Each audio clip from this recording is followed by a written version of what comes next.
Hello student, in the standard 9 science 2 chapter number 6 classification of the plants. In this chapter we are revise Thallophyta, Bryophyta and Pteridophyta. In the previous video we learned about the characteristics of these three division. Today we take more information about it. आज आपण या ठिकाणी त्याचा audio व्हिज्युअलच्या माध्यमाने आपण तीनही प्रकारच्या वनस्पतींबाबत समजून घेणार आहोत, ते प्रत्यक्ष पाहणार आहोत. काही वनस्पतींना आपण प्रत्यक्ष पाहिलेलं असतं, पण मात्र हे नेमकं ह्या वर्गात कोणत्या डिव्हिजनमध्ये मोडत असतं किंवा कोणत्या वर्गात ते येत असतं याची जाणीव आपल्याला नसते, कारण आपण त्यांना प्रत्यक्ष हाताळलेलं नसल्यामुळे आपल्याला त्याच्यातले वैशिष्ट्य समजून घेता येणार नाही. ऑडिओ व्हिज्युअलच्या माध्यमाने तुम्ही प्रत्यक्ष त्या वनस्पती पाहू शकतात किंवा त्या पाहिल्या असतील किंवा तुम्ही नंतर बघणार तेव्हा तुम्हाला ते आठवेल. शैक्षणिक साधन म्हणूनच ते तुम्हाला या ठिकाणी मी दाखवत आहे.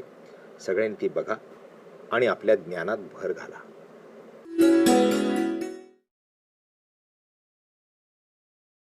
So let's discuss more about cryptogams. These plants do not produce seeds. They do not have flowers or fruit. Interesting, isn't it? Then how do they produce new plants if they do not produce seeds? Do you know crypto means hidden and gamos means marriage? This means that these plants have some hidden organs of reproduction. Have you ever seen green filament-like structure in the pond? Let's try this.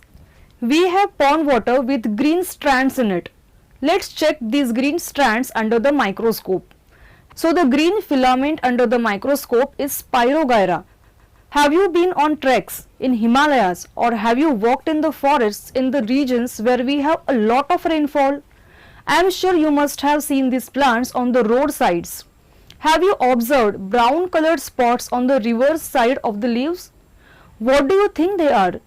These are the spores which help them produce new plants. Also notice that the ferns have well developed roots, stem and leaves. Could you observe these structures in the green filaments Spirogyra under the microscope?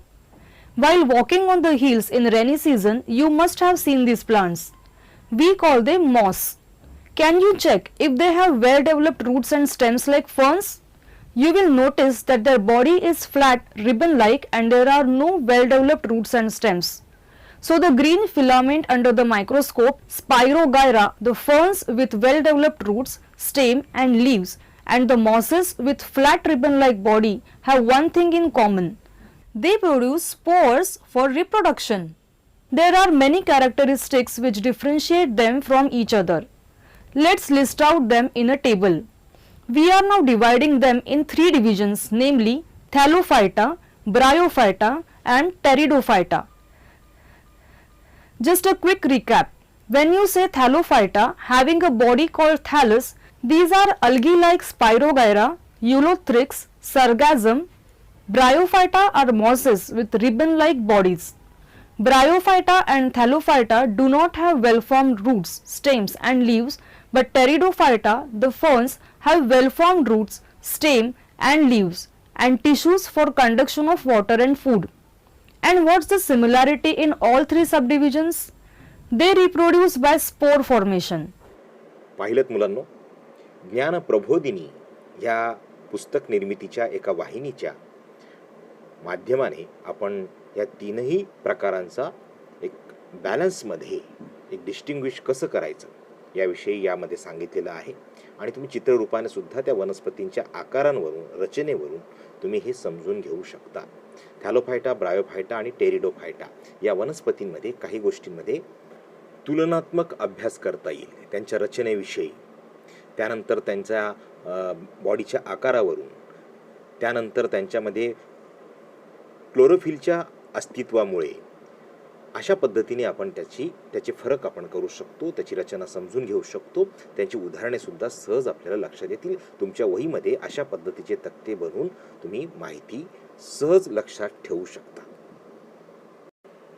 Thus we distinguish between the Thallophyta and Bryophyta. Thallophytes are mostly grow in water and the Bryophytes are the amphibious. They share two habitats, namely soil and the water. Thallophytes are the soft and the filamental body, and the bryophytes have the flat body. Thallophytes plants are the unicellular and multicellular and the microscopic, and some are the large, where the bryophytes plants are the multicellular only. The lack of rhizoids in the thallophytes and in the bryophytes, they possesses rhizoids. त्यांना लहान मुळं असतात. Among the thallophytes, the algae are the autotrophic, and while the fungi are heterotrophics. The all bryophytes are the autotrophic. Example: Rexia, Mercantia, Funaria. And in the thallophytes, Spirogyra. अशा पद्धतीने आपण या दोन डिव्हिजन्समध्ये फरक लिहू शकतो. अशा फरकाने आपल्याला त्याच्यातील साम्यता आणि काही डिफरन्सेस हे समजून येऊ शकतात. त्या मानाने टेरिडोफाइट्स बरोबर तुलना इतरांची होत नाही. मात्र परीक्षेच्या दृष्टीने तुम्हाला थॅलोफाइट्स आणि ब्रायोफाइट्स यांच्यामध्ये तुलना सहज करता येते. म्हणूनच तो मुद्दा तुम्हाला या ठिकाणी करून दाखवलेला आहे, तो नोंदवून घ्या. स्पायरोगायराची आकृती काढून त्याच्यावरचं डिस्कशन तुम्हाला करता आलं पाहिजे. त्याच्यातली आंतररचना काय आहे ती समजून घेता आली पाहिजे, आणि आतले जे पार्ट्स आहेत ते सुद्धा आकृतीत दाखवलेले आहेत. ब्रायोफायटामध्ये तुम्ही मॉस या मल्टीसेल्युलर आणि ॲटोट्रॉपिक प्लॅन्टची माहिती आकृती तुम्ही काढू शकतात. त्याची अधिक माहिती तुम्ही तुमच्या वहीमध्ये लिहू शकता. टेरिडोफायटा या वर्गामध्ये मोडणारी फर्न ही वनस्पती ऑर्नामेंटल प्लांट म्हणून ओळखली जाते, कारण यावर असणारे जे स्पोर्स असतात ते रंगीत दिसत असतात, ते चंदेरीही पण दिसत असतात. तर ज्यावेळेस तुम्ही या सूर्यप्रकाशात जेव्हा बघाल तेव्हा याचा रंग वेगळा दिसतो. वनस्पतीची पानं पुढच्या बाजूने वेगळी दिसतात आणि वनस्पतीच्या मागच्या बाजूने, त्याच पानांच्या मागच्या बाजूने त्यांचा रंग वेगळा दिसतो. म्हणून त्यांना ऑर्नामेंटल्स फर्न असं सुद्धा म्हटलं जात असतं. म्हणजे सुशोभित करण्यासाठी अशा वनस्पती ह्या त्यांचं रोपण केलं जात असतं. यावरील प्रश्न नक्की लिहा. धन्यवाद.